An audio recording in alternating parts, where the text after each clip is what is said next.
പേളി മാണി ഏകദേശം 1.5 ലക്ഷം തൊട്ട് 5 ലക്ഷം രൂപ പ്രൊഡ്യൂസേഴ്സിൻ്റെ നിന്ന് മേടിച്ചത് പ്രൊമോഷൻ്റെ ഭാഗമായിട്ട് ഇങ്ങനെ മേടിക്കുന്നു കുറച്ച് റൂമേഴ്സ് കേൾക്കുന്നുണ്ട്.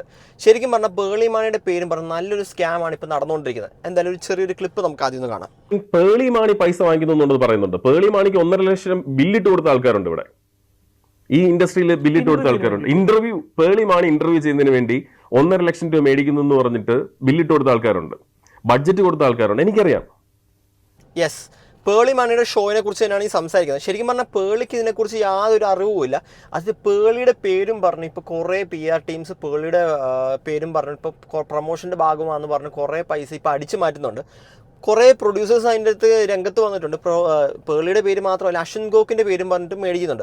അത് അശ്വിൻ ഗോക്ക് ഇതേപോലെ നെഗറ്റീവ് റിവ്യൂസ് പറയാതിരിക്കാനായിട്ട് 1.5 ലക്ഷം രൂപ 2 ലക്ഷം രൂപ തരികയാണെങ്കിൽ അശ്വിൻ ഗോക്ക് നെഗറ്റീവ് റിവ്യൂ പറയില്ല. പക്ഷേ ഇവർ നേരിട്ടല്ല സംസാരിക്കുന്നത്, വേറെ തേർഡ് പാർട്ടി ആൾക്കാർ വന്നിങ്ങനെ സംസാരിക്കും.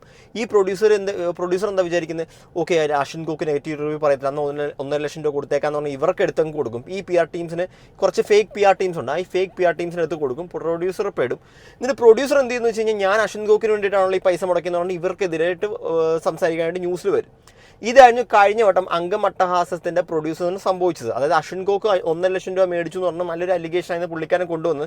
പുള്ളിക്കാരൻ്റെ കയ്യിൽ തെളിവുണ്ട്, ഇതേപോലെ 1.5 ലക്ഷം രൂപ ചോദിച്ചതിൻ്റെ തെളിവൊക്കെ ഉണ്ടെന്ന് പറഞ്ഞു. അതിനുശേഷം അശ്വിൻ ഗോക്ക് നല്ല രീതിയിൽ പൊട്ടിത്തെറിച്ചൊരു മറുപടിയായിട്ട് പുള്ളിക്കാരൻ ഒരു വീഡിയോ ഇട്ട് വന്നു. അത് ഭയങ്കര വൈറലായിരുന്നു. അത് എവിടുന്നാണ് മേടിച്ചെന്ന് പുള്ളി നല്ല രീതിയിൽ തെറി പറഞ്ഞാൽ വീഡിയോ. അതിന് ശേഷമാണ് അംഗം അട്ടഹാസിലെ പ്രൊഡ്യൂസർ പറഞ്ഞത് അതിന് അശ്വിൻ ഗോക്ക് ഡയറക്റ്റ് ആയിട്ടല്ല വന്നത്, തേർഡ് പാർട്ടി ആയിട്ട് ഒരാളാണ് വന്നതെന്ന് പറയുന്നത്. അപ്പോൾ ഇതേപോലെ അശ്വിൻ ഗോക്കിന് നടക്കുന്ന സെയിം കാര്യം പേളി മാണിക്കും സംഭവിക്കുന്നുണ്ട്. സിനിമ ഇൻഡസ്ട്രിയിൽ നടന്നു വരുന്ന സംഭവം എന്ന് വെച്ചാൽ, ഇപ്പം ഹരി ഒരു പ്രൊഡ്യൂസർ ആണെന്നുണ്ടെങ്കിൽ താങ്കളെ സമീപിക്കുന്ന വ്യക്തി, മാർക്കറ്റിംഗ് ചെയ്യാൻ വേണ്ടി സമീപിക്കുന്ന വ്യക്തി എന്ന് പറയുന്നത് വന്നു കഴിഞ്ഞിട്ട് ഞാൻ ഇന്ന ബ്ലോക്ക് ബസ്റ്ററുകൾ പടം ചെയ്തു, താങ്കളുടെ പടവും ഹിറ്റാക്കി തരാമെന്ന് പറയുന്നു. അപ്പം ഇതിനെക്കുറിച്ച് അറിവില്ലാത്ത ഒരു നിർമ്മാതാവാണെങ്കിൽ ഇവർ പറയുന്ന വാക്ക് കേട്ട് ഇവരിത് ചെയ്തതല്ലേ, ഇവർ പറയുന്ന ലക്ഷങ്ങൾ കൊടുക്കുകയും ഈ ഒരു സംഭവം മാർക്കറ്റിംഗ് നേരായ രീതിയിൽ നടക്കാത്ത അവസ്ഥയും വരുന്ന ഒരു രീതിയിലേക്കാണ് ഇൻഡസ്ട്രി പൊയ്ക്കൊണ്ടിരിക്കുന്നത്. അതായത് ഒന്നും അറിയാത്തൊരു പ്രൊഡ്യൂസർ, അതായത് ഈ ഫീൽഡിൽ ആദ്യമായിട്ട് വരുന്നൊരു പ്രൊഡ്യൂസർ എന്താ ചിന്തിക്കുന്നത്, അത് ഇതേപോലത്തെ ആൾക്കാർ, അതായത് അശ്വിൻ ഗോക്കിൻ്റെ റിവ്യൂ എന്നൊക്കെ ഭയങ്കരമായിട്ട് ആൾക്കാർ കാണുന്നത്, അശ്വിൻ ഗോക്ക് പേളി മാണിയുടെ ഒക്കെ ഇൻ്റർവ്യൂസ് ഒക്കെ ആൾക്കാർ ഭയങ്കരമായിട്ട് വാച്ച് ചെയ്യുന്നത്. അപ്പോൾ ഇതിനൊക്കെ ഇത്രയും റിവ്യൂസ് കൊടുത്ത് ഇത്രയും പൈസ കൊടുത്തു കഴിഞ്ഞാൽ പ്രൊഡ്യൂസറിൻ്റെ അടുത്ത് പറയും, ഞാൻ മുന്നേ ചെയ്ത ഫിലിം ഇതായിരുന്നു, അവർക്ക് വേണ്ടിയിട്ട് അശ്വിൻ ഗോക്കും ഈ പേളി മാണി ഇതേപോലത്തെ ഇത്രയും പൈസ ചെയ്തു എന്ന് പറഞ്ഞ് ഇവർ തന്നെ അങ്ങോട്ട് കുറേ പ്രപ്പോസൽ വെക്കും. അല്ല ഇതേപോലത്തെ ഇൻഫ്ലുവൻസേഴ്സ് വേണ്ടിയിട്ട് കുറച്ച് ഫണ്ട് ഇറക്കി കഴിഞ്ഞ് കഴിഞ്ഞാൽ നമ്മുടെ ഫിലിം നല്ലതായിട്ട് ഓടുന്ന പ്രതീക്ഷയിലായിരിക്കും ഈ പാവപ്പെട്ട പ്രൊഡ്യൂസറൊക്കെ ഇവർക്ക് വേണ്ടിയിട്ട് ഇതേപോലെ തേർഡ് പാർട്ടി ആയിട്ടുള്ള ആൾക്കാർക്ക് പൈസ കൊടുക്കുന്നത്. പക്ഷേ ഈ കൊടുക്കുന്നവർക്ക് അറിയത്തില്ലല്ലോ ശരിക്കും പറഞ്ഞാൽ ഇവരെ പറ്റിക്കുകയെന്ന് ഇവർക്കറിയാൻ പാടില്ല. അതാണ് ശരിക്കും പറഞ്ഞാൽ സംഭവിക്കുന്നത്. സിനിമാ പ്രൊമോഷന്റെ ഭാഗമായിട്ട്, മാർക്കറ്റിംഗിന്റെ ഭാഗമായിട്ട് നമ്മളൊരു ചാനലിൽ ഇന്റർവ്യൂ കൊടുക്കുന്നു. ഈ ചാനലിൽ ഇന്റർവ്യൂ കൊടുക്കുന്ന സമയത്ത് ആ ഇന്റർവ്യൂ കത്തിക്കയറത്തില്ല. പ്രത്യേകം ശ്രദ്ധിച്ചാൽ മതി. ആ സിനിമ തിയേറ്ററിൽ ഓടിക്കഴിഞ്ഞാൽ മാത്രമേ ആ ഇന്റർവ്യൂ ക്ലിക്ക് ആവത്തുള്ളൂ. അതുപോലെ തന്നെയാണ് ഇതിനുവേണ്ടി മാർക്കറ്റിംഗ് എന്ന് പറഞ്ഞിട്ട് സിനിമ തിയേറ്ററിൽ വർക്കായാൽ മാത്രമേ ഇൻസ്റ്റാഗ്രാം ആയിക്കോട്ടെ, ഫേസ്ബുക്ക് ആയിക്കോട്ടെ, മറ്റിതര സോഷ്യൽ മീഡിയകളിലും ഇതിന് റീച്ച് കിട്ടത്തുള്ളൂ. ഈ പുള്ളിക്കാൻ ഇപ്പം ഈ പറഞ്ഞ കാര്യത്തിൽ ചെറിയൊരു തിരുത്തുണ്ട്. അത് സംഭവം എന്ന് വെച്ച് കഴിഞ്ഞാൽ ഒരു ഇൻ്റർവ്യൂ നല്ലതാണ്. അങ്ങനെയാണെങ്കിൽ ധ്യാൻ ശ്രീനിവാസിൻ്റെ ഒരു ഇൻ്റർവ്യൂ പോലും ഹിറ്റ് ആവത്തില്ലല്ലോ. ധ്യാൻ ശ്രീനിവാസിൻ്റെ പടങ്ങളെല്ലാം ഫ്ലോപ്പാണ്, പക്ഷേ പുള്ളിക്കാരൻ്റെ ഇൻ്റർവ്യൂ എല്ലാം ഹിറ്റാണല്ലോ. അങ്ങനെ നോക്കുകയാണെങ്കിൽ പിന്നെ നോക്കുകയാണെങ്കിൽ ബേസിൽ ജോസഫ്, ടോവിനോ ഇവരുടെ രണ്ടുപേരും കോമ്പിനേഷനുള്ള ഇൻ്റർവ്യൂസ് അത് ഭയങ്കര ഫണ്ണാണ്. ആൾക്കാർ ഇൻ്റർവ്യൂ, അതായത് ഇതേപോലത്തെ ഇൻ്റർവ്യൂസ്, ഓൺലൈൻ ഇൻ്റർവ്യൂസ് കാണുന്നത് സിനിമയുടെ ഇത് ക്ലിക്കായതിനു ശേഷമല്ല. അതായത് അന്നകത്ത് ഇപ്പോൾ ധ്യാൻ്റെ ആ ഇൻ്റർവ്യൂ നമ്മൾ കാണുന്ന സമയത്ത് നമ്മളെ ചിരിപ്പിക്കാനായിട്ട് കുറേ എലമെൻറ്റ്സ് പുള്ളിക്കാരൻ തന്നെ ഇടുന്നുണ്ട്. പിന്നെ ബേസിൽ ജോസഫ്, ടോവിനോ ഇവരുടെ രണ്ടുപേരും കോമ്പിനേഷൻ കാണാനായിട്ട് നല്ല കുറേ പേര് കാണുന്നുണ്ട്. പിന്നെ പേളി മാണിയുടെ ഷോ, പേളി മാണി ഇൻവൈറ്റ് ചെയ്യുന്ന ആൾക്കാർക്ക് ഇതേപോലത്തെ സെലിബ്രിറ്റീസ് അവരുടെ പുതിയ മൂവിയുടെ ഭാഗമായിട്ട് ഇവർ ഇൻവൈറ്റ് ചെയ്യുന്ന സമയത്ത് പേളി മാണിക്ക് ഒരു സെറ്റ് ഓഫ് ഓഡിയൻസ് ഉണ്ട്. അതായത് എൻജോയ് ചെയ്യുന്ന പേളി മാണിയുടെ കോമഡിയൊക്കെ എൻജോയ് ചെയ്യുന്നൊരു സെറ്റ് ഓഫ് ഓഡിയൻസ് പേളി മാണിക്കുണ്ട്. അപ്പോൾ പേളി മാണിയുടെ വീഡിയോസ് കാണാനായിട്ട് ആൾക്കാർ സെറ്റ് ഓഫ് ഓഡിയൻസ് അതുകൊണ്ട് അത് ഒരിക്കലും മൂവി ബേസ്ഡ് അല്ല. പേളി മാണിയുടെ ഇൻ്റർവ്യൂ ചെയ്ത് എത്ര മൂവീസ് പൊട്ടിയിട്ടുണ്ട്. അതുകൊണ്ട് ഒരിക്കലും അങ്ങനെ പറയാൻ പറ്റത്തില്ല. മൂവി ഇറങ്ങുന്നതിന് പിന്നെ പേളിയുടെ കുറേ വീഡിയോസ് ഇറങ്ങിയിട്ട് എല്ലാവരുടെയും ഓരോ ഇറങ്ങിയിട്ട് അത് ഫിലിംസ് പൊട്ടിയിട്ടുമുണ്ട്, ഹിറ്റായിട്ടുമുണ്ട്. ശരിക്കും പറഞ്ഞാൽ ഒരു അഡ്വാൻറ്റേജ് വരുന്ന സംഭവം എന്ന് വെച്ച് കഴിഞ്ഞാൽ ഇതേപോലത്തെ നമ്മുടെ റിവ്യൂവേഴ്സ്, നിങ്ങളൊരു പടം ഒരു ആവറേജ് നല്ലൊരു ഹിറ്റായൊരു പടം, പക്ഷേ സ്റ്റാർ വാല്യൂ കുറവാണ്, അതായത് വലിയ നടന്മാരൊന്നുമില്ല, പക്ഷേ സ്റ്റാർ വാല്യൂ കുറവ്, നല്ലൊരു പടമാണ്.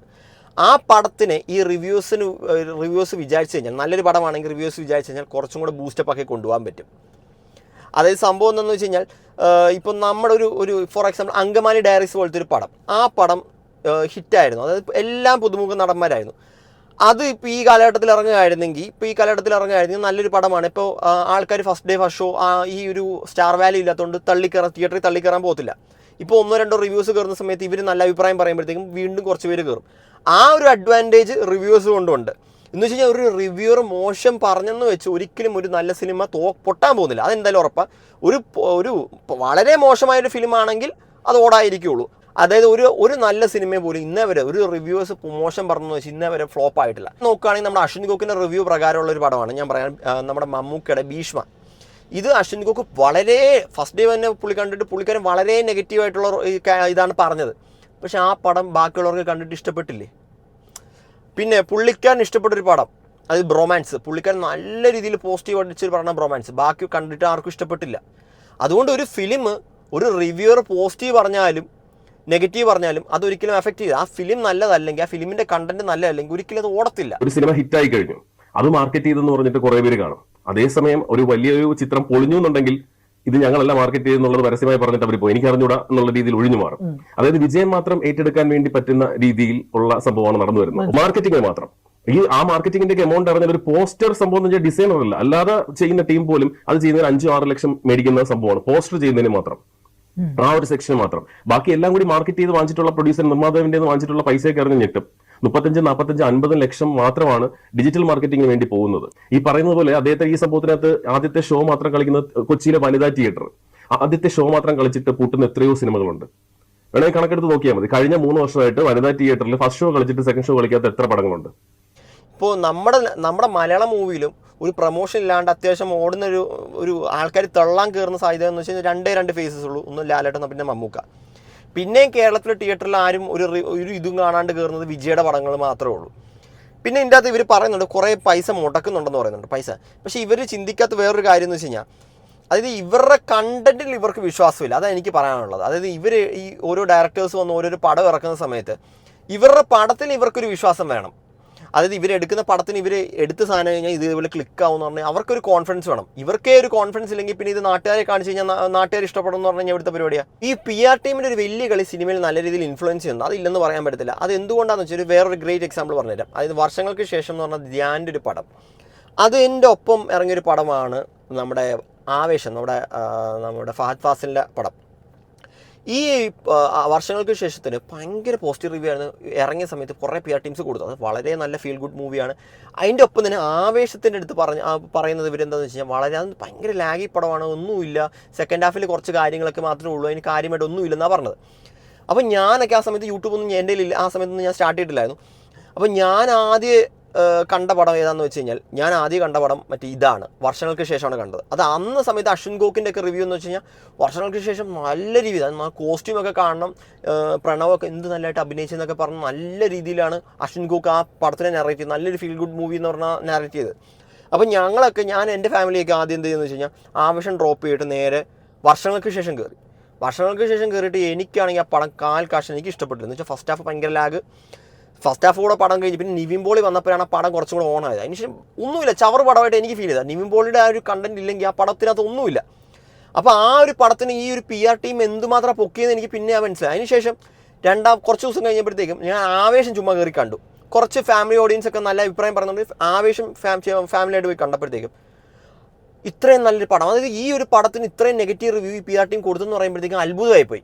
അതായത് ധ്യാൻ്റെ ഒരു തിയേറ്ററിൽ നിന്ന് ഇറങ്ങിയപ്പോഴത്തേക്കും ധ്യാൻ തന്നെ പറയുന്നുണ്ടായിരുന്നു, കഴിഞ്ഞ വട്ടം ഞാൻ പറഞ്ഞ പോലെ തന്നെ ഈ തവണത്തെ ഓണം ആവേശമാണോ വർഷങ്ങൾക്ക് ശേഷമാണോ ഈ ഓണം ഞങ്ങൾ തൂക്കിയെന്ന് പറഞ്ഞാൽ ധ്യാൻ തന്നെ ഒരു മീഡിയയിൽ പടം ഇറങ്ങിക്കഴിഞ്ഞപ്പോഴത്തേക്കും പറഞ്ഞു.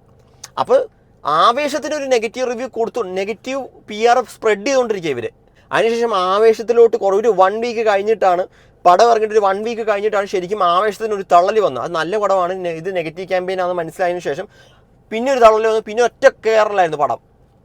അതായത് പടം ഇറങ്ങിയ സമയത്ത് ഭയങ്കര ഹിറ്റ് ക്യാമ്പയിൻ ആയിരുന്നു ആവേശത്തിന്. ആവേശം പൊട്ടപ്പടമാണ്, ഫസ്റ്റ് ഹാഫ് ഒന്നും കൊള്ളൂലെന്ന് പറഞ്ഞ് ഇറങ്ങിയ ഇതായിരുന്നു, ഒരു ക്യാമ്പയിൻ ഉണ്ടായിരുന്നു ആവേശത്തിന്. അതിനുശേഷം ഫാമിലി ഓഡിയൻസ് ഒക്കെ കയറി കണ്ടപ്പോഴത്തേക്കും ഒരാഴ്ച കഴിഞ്ഞപ്പോഴത്തേക്കും കത്തി കയറി. പിന്നെ മറ്റേ വർഷങ്ങൾക്ക് ശേഷത്തിന് ഗ്രാഫ് ഡൗൺ ആയി. പിന്നെ OTT ഇറങ്ങിയപ്പോഴത്തേക്കും ധ്യാനൊക്കെ എയറിലായിരുന്നു. ഇത് ഈ പടത്തിനാണോ പറഞ്ഞതെന്നൊക്കെ പറഞ്ഞ് ഭയങ്കര അശ്വിൻ ഗോക്കൊക്കെ ഭയങ്കര എയറിലായിരുന്നു ആ സമയത്ത്. ഇതേ അശ്വിൻ ഗോക്ക് മാത്രമല്ല, ഇൻക്ലൂഡിംഗ് പേളി മാണി പൈസ വാങ്ങിക്കുന്നു പറയുന്നുണ്ട്. പേളി മാണിക്ക് 1.5 ലക്ഷം ബില്ലിട്ട് കൊടുത്ത ആൾക്കാരുണ്ട് ഇവിടെ, ഈ ഇൻഡസ്ട്രിയിൽ ബില്ലിട്ട് കൊടുത്ത ആൾക്കാരുണ്ട്. പേളി മാണി ഇന്റർവ്യൂ ചെയ്യുന്നതിന് വേണ്ടി 1.5 ലക്ഷം രൂപ മേടിക്കുന്നു എന്ന് പറഞ്ഞിട്ട് ബില്ലിട്ട് കൊടുത്ത ആൾക്കാരുണ്ട്, ബഡ്ജറ്റ് കൊടുത്ത ആൾക്കാരുണ്ട്. എനിക്കറിയാം സംഭവം എന്ന് വെച്ചാല് പേളിമാണിയുടെ ഷോയിൽ പേളിമാണി അവർക്ക് കംഫർട്ടബിൾ ആയിട്ടുള്ള ഗസ്റ്റിനെയാണ് തീരുമാനിക്കുന്നത്. അവരുടെ സ്വന്തം സ്റ്റുഡിയോ ആണ്. അവർ അവിടെ വരുന്നവർക്ക് തിരിച്ചിട്ട് അവർ ചെയ്യുന്ന ആ ഒരു യൂട്യൂബിന് വേണ്ടി ചെയ്യുന്ന സാധനത്തിനകത്ത് അവർ വരുന്ന ഗസ്റ്റിന് പോലും ചിലപ്പോൾ ഗിഫ്റ്റ് കൊടുത്താൽ പറഞ്ഞു വിടുന്നത്. ആ ഒരു ആദ്യത്തെ മര്യാദയാണ് പറഞ്ഞത്. അതിന് പോലും പൈസ ഇട്ട് മേടിച്ച ആൾക്കാരുണ്ട്. എന്തായാലും നമ്മുടെ അംഗമട്ടഹാസത്തിന്റെ ഡയറക്ടർ ഒരു വീഡിയോ ആയിട്ട് വന്നിട്ടുണ്ട്. ആ വീഡിയോയും കൂടെ ഒന്ന് കാണാം. ഒത്തിരി പ്രശ്നങ്ങളും ഒത്തിരി ബാധ്യതകളും ഒക്കെ അനുഭവിച്ചുകൊണ്ടിരിക്കുന്ന സമയമാണ്. ഈ സിനിമയായിരുന്നു എൻ്റെ ലൈഫിലെ ഏറ്റവും ഞാൻ പ്രതീക്ഷിച്ച, ഞാൻ സ്വപ്നം കണ്ട ഈ അശ്വന്ത് കോക്ക് എന്ന പരമനാറി തകർത്തെറിയുകയായിരുന്നു. പറഞ്ഞ ഈ സിനിമാക്കാരി പട്ടികളില്ലേ, ഈ പട്ടികളുടെ പട്ടിത്തീട്ടം തിന്നല്ലേ ഈ 4-5 കൊല്ലമായിട്ട് നീ ജീവിക്കുന്നത്. നീ ഈ പട്ടിത്തീട്ടം തിന്നല്ലേ, ഇതിനെക്കാട്ടി നീ വല്ല കൂലിപ്പണിക്കുമ്പോൾ നിന്നെ എന്തായാലും ഇനി അധ്യാപകനൊന്നും ആരും ആക്കത്തില്ല, അവിടെ നിന്നെ എടുക്കത്തുമില്ല, അത് ഉറപ്പാ. നിന്റെ ഈ ഭാഷയല്ല പിള്ളേർക്ക് വേണ്ടത്. ഈ അംഗം അട്ടഹാസം എന്ന് പറഞ്ഞ ഈ പുള്ളിക്കാരൻ, ഈ ഡയറക്ടർ പറയുന്നതെന്ന് വെച്ചാൽ അശ്വിൻ കോക്ക് ഈ ഒരു പടത്തിന് നെഗറ്റീവ് റിവ്യൂ പറഞ്ഞുകൊണ്ടാണ് ഈ പടം പൊട്ടിയെന്നാണ് ഇവരെല്ലാം, ഈ പ്രൊഡ്യൂസർ അടക്കം എല്ലാവരും വിശ്വസിച്ച് വെച്ചിരിക്കുന്നത്. ശരിക്കും പറയാം, നിങ്ങൾ തന്നെ ഒന്ന് പറ. അതായത് ആ പടത്തിൽ ആ ട്രെയിലർ ഒന്ന് കണ്ടു നോക്കുക. ആ ചെറുക്കൻ്റെ മാധവ് സുരേഷ് എന്ന് പറഞ്ഞ പുള്ളിക്കാരൻ്റെ അഭിനയം ഒന്ന് കമ്പയർ. അതേ സമയത്ത് നിങ്ങൾ നെപ്പോട്ടിസം എന്നൊക്കെ പറയാം. ആ സമയത്ത് മുറ എന്ന് പറഞ്ഞൊരു പടമുണ്ട്. ആ മുറ എന്ന് പറഞ്ഞ പടത്തിനകത്ത് ഒരു ചെറുക്കനുണ്ട്. അത് ഏതോ വലിയ പ്രൊഡ്യൂസറിൻ്റെ മോനെ. ആ പുള്ളിക്കാരൻ്റെ അഭിനയം എന്ന് പറഞ്ഞാൽ ആ ഫസ്റ്റ് മൂവിയിൽ കാണിച്ചൊരു അഭിനയമുണ്ട്. അതിനുശേഷം വേറെ കുറേ തമിഴ് പടത്തിലൊക്കെ അഭിനയിച്ചിട്ടുണ്ട്. എന്ത് അഭിനയം ആ ചെറുക്കൻ അഭിനയിക്കുന്നത്. അതായത് നമ്മുടെ ഈ ഡെലുലു, മറ്റേ നമ്മുടെ ഈ സർവമായാലും എന്ന് പറഞ്ഞാൽ ഡെലുലു ആയിട്ട് വരുന്നത് പുള്ളിക്കാരൻ്റെ എന്താ ബ്രദർ എങ്ങാണ്ട. നിങ്ങൾ നെപ്പോട്ടിസം ബേസ് നോക്കുകയാണെങ്കിൽ ഇയാൾ ഒരു നെപ്പോക്കിട്ട് തന്നെയാണ്. അതായത് ഈ മുറയിൽ അഭിനയിച്ച ചെക്കനും നെപ്പോക്കിട്ടാണ്. പക്ഷേ ഈ ചെറുക്കൻ്റെ വ്യത്യാസം എന്ന് വെച്ചാൽ ഈ ചെറുക്കനെ അഭിനയിക്കാൻ അറിയാം. ഈ ചെറുക്കനെ ഫസ്റ്റ് മൂവിയിലൊക്കെ അഭിനയം നോക്കണം. അതേ സമയത്ത് മാധവ് സുരേഷിൻ്റെ അഭിനയം ഒന്ന് കമ്പയർ ചെയ്യണം. നിങ്ങൾ ഫസ്റ്റ് മൂവിയിൽ അഭിനയം കണ്ടാണല്ലോ, എന്തൊരു തൊലിഞ്ഞ അഭിനയമാണ്. ആ ഒരു മൂവി പോട്ടെ, ഫസ്റ്റ് മൂവി ഇടാം. രണ്ടാമത്തെ മൂവി JSKയിൽ എന്താ കാണിച്ചു വെച്ചിരിക്കുന്നത്, ഇത് മൂന്നാമത്തെ മൂവി. ഇതൊക്കെ ആൾക്കാർ നിങ്ങൾ ഇമ്പ്രൂവ് ചെയ്യാൻ പൈസ സമയം കൊടുക്കുന്നത്. നമ്മൾ ഫ്രീ മാധവ് സുരേഷ് അല്ല നമുക്ക് പൈസ, നമ്മുടെ പൈസ കൊടുത്ത് ഇതേപോലത്തെ കോപ്രായം കാണാനായിട്ടല്ല നമ്മൾ തിയേറ്ററിൽ കയറുന്നത്. അല്ലെങ്കിൽ നിങ്ങളൊരു നിങ്ങൾ ഡയറക്ടറാണ്, നിങ്ങളൊരു പ്രൊഡ്യൂസറാണ്, നിങ്ങൾക്ക് വേറെ എത്രയൊക്കെ അഭിനയിക്കാൻ അറിയാവുന്ന എത്രമാത്രം നടന്മാരുണ്ട്. നിങ്ങൾ എന്തായാലും 4 കോടി രൂപ എങ്ങാണ്ട് മുടക്കിയെന്ന് പറഞ്ഞ് ആ 4 കോടി കൊണ്ട് എത്ര നല്ല വേറെ എത്ര ആക്ടേഴ്സ് ഉണ്ടായിരുന്നു, നല്ല ആക്ടേഴ്സ് ഉണ്ടായിരുന്നു. മാധവ് സുരേഷിനെ തന്നെ ലീഡാക്കി വെച്ച് ഈ പടം കുളമാക്കേണ്ട വല്ല ആവശ്യം ഉണ്ടായിരുന്നു. ഒന്നാമത്തെ കാര്യം, എത്ര മറ്റേ ഈ ട്രെയിലർ കണ്ടപ്പോൾ തന്നെ മതി. ഞാൻ ആ പടം കണ്ടിട്ടില്ല. ആ ട്രെയിലർ കണ്ടപ്പോൾ തന്നെ എനിക്ക് മനസ്സിലായി അഭിനയം. ഈ മാധവ് സുരേഷിൻ്റെ പടം എന്തായാലും പൈസ എനിക്ക് ഇങ്ങോട്ട് തന്നാൽ പോലും ഞാൻ കയറി കാണത്തില്ല. എന്ന് വെച്ച് കഴിഞ്ഞാൽ അഭിനയിക്കാൻ അറിയാത്ത ഒരാളുടെ പടം നമ്മൾ എന്തിനാ പൈസ മുടക്കി നമ്മുടെ വിലപ്പെട്ട സമയം കളഞ്ഞ് കാണുന്നത്. ഇവർ പറയുന്നത് വെച്ച് കഴിഞ്ഞാൽ നിങ്ങൾ പടത്തിനെ കുറിച്ച് എന്ത് മോഷൻ റിവ്യൂ പറയാൻ എന്താണോ ഉള്ളത്, നല്ല പടമല്ലേ എന്ന് പറയാണ്ട്. അതായത് ഒരു ഹീറോയുടെ അഭിനയം കൊള്ളത്തില്ലെങ്കിൽ ആ പടം എങ്ങനെയാണ് കാണുന്നത്. പോട്ടെ, പുള്ളിക്കാരൻ വല്ല സൈഡ് റോൾ അല്ലെങ്കിൽ കൂട്ടുകാരൻ്റെ റോളാണെങ്കിൽ ഓക്കെ, മെയിൻ റോൾ ഹീറോ ചെയ്യുന്ന വേറെ ആളാണെങ്കിൽ ഓക്കെ. ഇത് മെയിനായിട്ട് ഹീറോ തന്നെ ഒരു കോണത്തിൽ അഭിനയം ചെയ്തുകൊണ്ടിരുന്നു കഴിഞ്ഞാൽ ആൾക്കാർ തിയേറ്ററിൽ കയറി കാണണം, അതിന് കുറ്റം പറയാൻ പാടില്ലെന്ന് പറഞ്ഞാൽ ഇവിടുത്തെ പരിപാടിയാണ്. ശരിക്കും പറഞ്ഞാൽ അംഗമട്ടഹാസം പൊട്ടിയത് ഡയറക്ടറിൻ്റെ കഴിവില്ലായ്മയും ആ സ്ക്രിപ്റ്റിൻ്റെ മോശവും പിന്നെ അഭിനയത്തിൻ്റെ മികവും കൊണ്ട് തന്നെയാണ് ആ ഫിലിം പൊട്ടിയത്. അതിൽ യാതൊരു സംശയവുമില്ല. എന്തായാലും ഇതേപോലെ പേളിമാണി, അശ്വിൻ കോക്ക്, അതേപോലെ ഫേമസ് ആയിട്ടുള്ള കുറേ ഇൻഫ്ലുവൻസേഴ്സിൻ്റെ പേരിൽ ഇതേപോലെ തട്ടിപ്പ് കുറേ നടത്തുന്നുണ്ട്. ശരിക്കും പറഞ്ഞാൽ ഇവർ ശരിക്കും പറഞ്ഞാൽ കേസ് കൊടുക്കേണ്ടതാണ്. പേളിമാണിയുടെ പേരിൽ ഇതേപോലത്തെ സ്കാംസ് നടക്കുന്നുണ്ടെങ്കിൽ ശരിക്കും പറഞ്ഞാൽ പേളിമാണി കേസ് കൊടുക്കേണ്ടതാണ്. എല്ലാവരും കേസ് കൊടുക്കേണ്ടതാണ്. അത് ഇപ്പം അശ്വിൻ കോക്ക് ഇതേപോലത്തെ തെറി വിളിച്ച ഒരു വീഡിയോ വന്നു. പുള്ളിക്കാരൻ്റെ റെസ്പോൺസ് കണ്ടപ്പോഴത്തേക്കും മനസ്സിലായി ജെന്യൂനാണെന്ന് മനസ്സിലായി. അതിനുശേഷം ആദ്യം അംഗമട്ടാസിൻ്റെ പ്രൊഡ്യൂസർ പറഞ്ഞതെന്ന് വെച്ച് കഴിഞ്ഞാൽ അശ്വിൻ കോക്ക് എൻ്റെ അടുത്ത് ഡയറക്റ്റായിട്ട് ചോദിച്ചു എന്നാണ് പറഞ്ഞത്, ചോദിച്ചു എന്നാണ് പറഞ്ഞത് ആദ്യം. അതിനുശേഷം അശ്വിൻ കോക്കിൻ്റെ ഈ വീഡിയോ വന്നതിന് ശേഷമാണ് പറഞ്ഞത് വേറൊരാളാണ് ഇതേപോലെ ചോദിച്ചത്, അശ്വിൻ കോക്കിൻ്റെ സുഹൃത്താന്ന് പറഞ്ഞിട്ട് തേർഡ് പാർട്ടി ഒരാളാണ് വന്നിരിക്കുന്നത്. അപ്പോൾ നിങ്ങളൊരു ഒരു മീഡിയയിൽ വന്ന് ഇതേപോലത്തെ കാര്യങ്ങളൊക്കെ പറയുന്ന സമയത്ത് നിങ്ങളിൽ വ്യക്തമായ തെളിവ് വേണം. അത് ഇത്ര എമൗണ്ട് ചോദിച്ചു എന്ന് പറഞ്ഞാൽ വ്യക്തമായ തെളിവ് വേണം. അല്ലാത്ത പക്ഷം ഒരു പ്രോപ്പർ ഡിഫെയിമിംഗ് ആണ് പുള്ളിക്കാരനെ ചെയ്യുന്നത് എല്ലാവരെയും. ഇപ്പോൾ ഈ പേളിമാണിയുടെ പേരും പറഞ്ഞ് ഇനി നാളെ ഏതൊക്കെ പ്രൊഡ്യൂസേഴ്സ് വരുമെന്ന് എനിക്കറിയത്തില്ല. അത് പേളിമാണി പറ്റിച്ചു എന്ന് പറഞ്ഞ് ശരിക്കും പറഞ്ഞാൽ പേളിമാണി അറിഞ്ഞിട്ട് കൂടിയില്ല. പക്ഷേ പേളിമാണിയുടെ പേര് യൂസ് ചെയ്ത് കുറേ പേര് ഇതേപോലത്തെ സ്കാംസ് നടത്തുന്നുണ്ട്. എന്തായാലും കണ്ടിട്ട് നിങ്ങളുടെ അഭിപ്രായം എന്തായാലും കമൻറ്റ് ചെയ്യുക.